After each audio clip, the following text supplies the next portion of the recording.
네, 안녕하세요. 서른익입니다. 오늘 하루 모두 고생 많으셨습니다. 개인적으로 2026년은 금리 인하 사이클이 본격적으로 시작되면서 부동산 리츠 주가들이 저점에서 꿈틀거리고 있는 것을 보면 26년 리츠 회사 중에 단연 원픽인 리얼티인컴의 시대가 올 것 같다는 생각이 듭니다.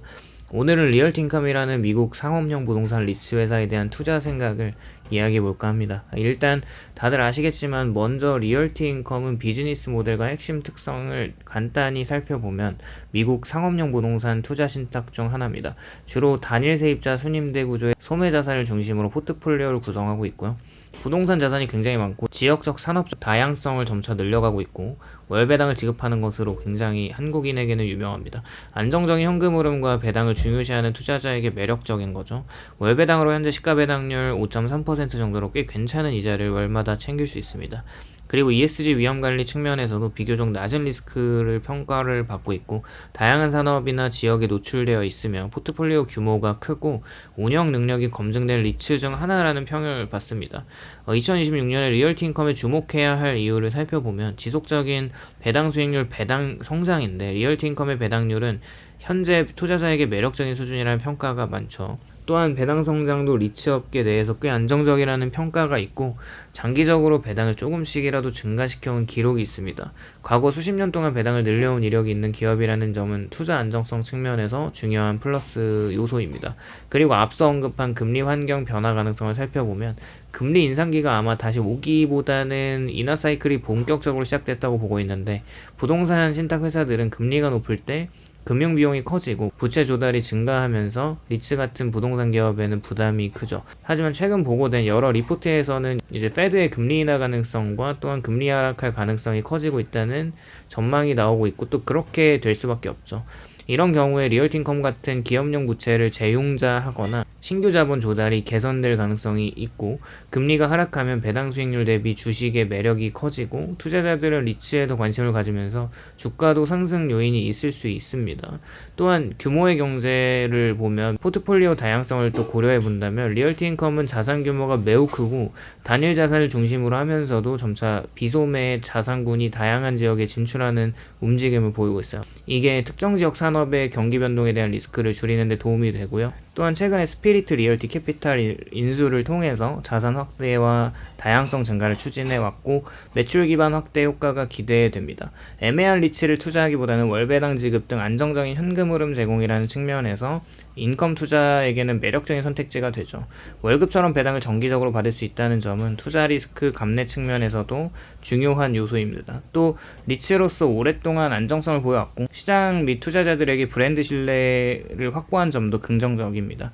대출 조건이나 자본 조달 시 협상력이나 재무 안정성 면에서 유리한 위치를 가진 기업이라는 평가가 많죠.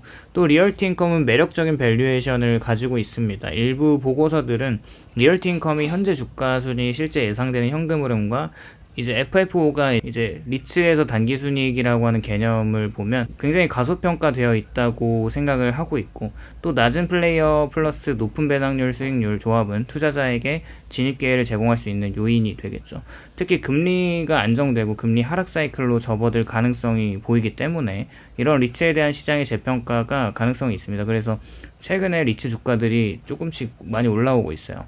그렇게 리츠 매력을 살펴보면 인구 고령화, 소비 패턴 변화, 온라인과 오프라인 유통, 통합, 생활문화 공간에 대한 수요 변화 등은 부동산의 특정 섹터인 필수 소비재, 헬스케어, 유틸리티 또는 소매 중에서도 필수적 소매, 약국, 편의점 이런 여러 가지 다양한 포트폴리오에서 안정적인 수요를 유지할 가능성이 높고요. 리얼티인컴은 이런 안정적인 세입자를 기반을 갖추고 있다는 평가가 있어요. 또한 리테일 공간 중에서도 경험적인 리테일, 소비자 접점 중심 시설 등이 재편되는 가운데 리얼티인컴의 자산 포트폴리오가 일부 그러한 곳에 노출되어 있다는 점도 잠재적인 플러스입니다. 서스테이닐리틱스 평가에 따르면 리얼티인컴은 ESG 리스크 업계 평균보다 낮은 편이고 환경 지배구조, 사회적 요소 관리도 비교적 안정적이라는 평가를 받고 있습니다. 이런 요소도 앞으로 투자 매력도가 기관 투자자 유입 가능성이 긍정적인 영향을 주고요. 또 포트폴리오 유지 관리, 임대료 회수, 임차인, 신용도 관리 등 운영 리스크 관리 측면에서도 일정 수준의 검증을 받아왔다는 평가가 많습니다. 예컨대 실적 보고에서 세입자 문제나 비용 상승, 유지보수 비용 증가 등이 리스크로 지적되기는 하지만 전반적으로 관리 가능한 수준이라는 시각이 많습니다. 일단 장점만 좀 나열한 것 같은데 2026년 이후에 고려해야 할 리스크나 재앙 요인도 살펴봐야 하겠죠. 무조건 좋다는 면만 있는 건 아니고 리스크도 상당히 존재하므로 투자 전에 잘 따져볼 필요가 있습니다. 리얼티 인컴 투자 시 유념해야 할 주요 위험들이 있다면, 만약에 금리가 다시 상승된다면 그렇게 대출 비용이 증가하는데 인플레이션이 다시 도져서 금리가 오르면 리츠는 대출을 통해 자산을 확장하거나 기존 부채를 재융자해야 할 때 비용 부담이 커집니다. 특히 변동금리 또는 만기가 가까운 부채가 많다면 영향이 더 클 수 있고, 이는 순이익이 FFO나 배당 여력의 부담으로 작용할 수 있어서 리얼티 인컴이라는 월배당에 투자한 사람들 입장에서 배당이 조금 힘들다면 이 주가 하락을 피하지 못하겠죠. 또한 금리가 높을 때는 투자자들이 더 안전자산인 채권이나 국채, 이런 현금성 자산을 선호하기 때문에 리츠 주식에 대한 상대적 매력도가 떨어질 수가 있습니다.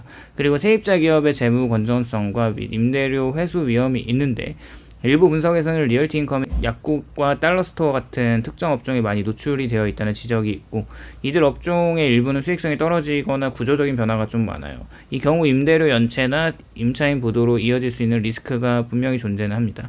일단 금리 인하기와 경기 하강 국면이나 소비자 지출 감소가 오면 소매업종의 임대료 압박 증가, 재계약 시 임대료가 하락되는 그런 리스크 또한 발생할 수 있습니다. 이런 변화가 전체 포트폴리오 수익성에 영향을 줄 수 있죠. 그리고 인플레이션과 비용 상승은 관리비나 재산세, 보험비용, 인건비 등 부동산을 유지하는 데 드는 비용들이 지속적으로 상승을 하고 있고, 만약 임대료 상승이 이러한 비용 상승률을 못 따라간다면 마진이 압박받겠죠. 특히 순임대에서는 일부 비용이 임차인이 부담은 하지만 그렇지 않은 부분도 있고, 일부 임대계약에서는 임대료 인상 조항이나 물가 연동이 불리할 수 있는 구조일 수도 있습니다. 자본 조달과 및 유동성을 살펴볼 때 리츠 같은 자산은 구매하고 임차인과 계약을 유지하기 위해서 새 자금을 조달해야 할 때가 있는데요. 이때 채권이나 주식 발행 등으로 조달을 하는데 시장 상황이 좋지 않거나 금리가 높을 때 조달 비용이 높아지거나 조건이 나빠질 수 있고요. 최악의 경우에는 조달 자체가 어려워질 수도 있습니다. 또한 부동산 매각 시점에 원가 또는 장부 대비 손실을 보고 팔아야 할 수도 있고, 자산 유동성이 낮아 특정 자산을 빠르게 처분하기 어렵다는 점도 사실 고려는 해봐야 될 것 같아요. 그렇게 경기 둔화, 소비자 지출 감소, 소매업체의 구조조정이 발생하면 빈 점포나 임대료 인하 압력이 커질 수가 있겠죠. 또한 전자상거래의 성장이나 오프라인의 소매에 변화하는 소비 패턴이 일부 자산의 수요를 줄일 가능성도 있습니다. 그렇게 리얼티 인컴은 대부분의 수입을 소매 임대료에 의존하는 구조이고, 이러한 산업 트렌드 변화는 리스크로 작용할 수 있어요. 일단 리츠를 투자하려고 생각하시는 분들은 리얼티 인컴이 좋은 투자처가 될지 여부가 당신의 투자 스타일과 목적이 무엇인가에 달려 있습니다. 안정적 현금 흐름과 소득형 배당을 원할 경우에 리얼티 인컴은 꽤 매력적입니다. 이제 월 배당 및 오랜 배당 기록, 규모와 브랜드 신뢰성을 보면 도움이 될 겁니다. 반면에 고성장을 중시하는 성장주 중심의 투자자에게 배당 성장률은 다소 아쉬울 수 있습니다. 성장성보다 안정성 중심 투자자에게 더 적합할 것 같다는 생각이고요. 또 금리나 경기 변동에 민감한 투자자라면 리스크를 잘 감수할 여력이 있는지, 혹은 포트폴리오 전체에서 리츠가 차지하는 비중 조절을 어떻게 할지 미리 고민은 해봐야 될 것 같아요. 결론적으로 2026년을 기준으로 리얼티 인컴을 유망하게 만드는 요인들을 다시 정리하면, 높고 안정적인 배당 수익, 즉 배당률이 매력적이고 월배당이라는 구조도 현금 흐름 수요가 있는 투자자에게 유리할 것 같고, 그리고 포트폴리오 규모 및 다양성인 단일 산업 지역 리스크가 크지 않도록 노력하고 있고, 자산 규모가 크고 조달력이나 리스크 완화 능력이 분명히 있습니다. 그리고 금리 하락 시 자본 비용 개선 가능성을 생각해 본다면, 금리 사이클이 안정기로 접어들거나 금리 인하가 시작되는 지금 리츠 업계 전반에 긍정적인 영향을 줄 수 있고, 특히 리얼티 인컴 같은 기업에는 기회가 분명히 될 수 있습니다. 또 운영 안정성과 브랜드, 시장 신뢰가 중요한데, 세입자 기반 임대료 회수 기록 등이 비교적 안정적이며 유명한 리츠로서 시장에서 좋게 평가받는 측면이 강하고요. 마지막으로 매력적인 밸류에이션 가능성이 투자 이유라고 보는데, 현재 주가 대비 기대 현금 흐름과 배당 대비 비용 구조 등을 감안할 때 하방 여지가 사실 제한적이라는 평가가 많이 있어요. 왠지 리얼티인컴이 2026년에 수익형 포트폴리오의 핵심 축이 될 가능성이 높다고 생각하고, 완전히 몰빵은 안 되고 일정 비중을 배당 안전 자산으로 할당하는 전략에서 좋은 역할을 할 수 있다고 봅니다. 투자 비중을 결정할 때는 위에 언급한 리스크들을 감안해서 포트폴리오 내 리츠 비중, 금리 변화 시나리오나 임대료 인상 여력 및 비용 상승 주기, 이런 시나리오들을 테스트해 보면서 투자하시기를 바라겠습니다. 만약 금리가 예상대로 하락하고 경기가 회복이 만약에 동반된다면 리얼티인컴 주가는 물론 배당 수익률도 함께 개선될 여지가 있으므로 진입 타이밍을 잘 잡는다면 재미를 좀 볼 수 있다고 생각합니다. 예전에도 사실 리얼티인컴에 대한 투자 생각을 많이 이야기했는데, 오늘도 영상 시청해 주셔서 감사드리고 도움이 되셨다면 좋아요와 구독을 부탁드립니다. 감사합니다.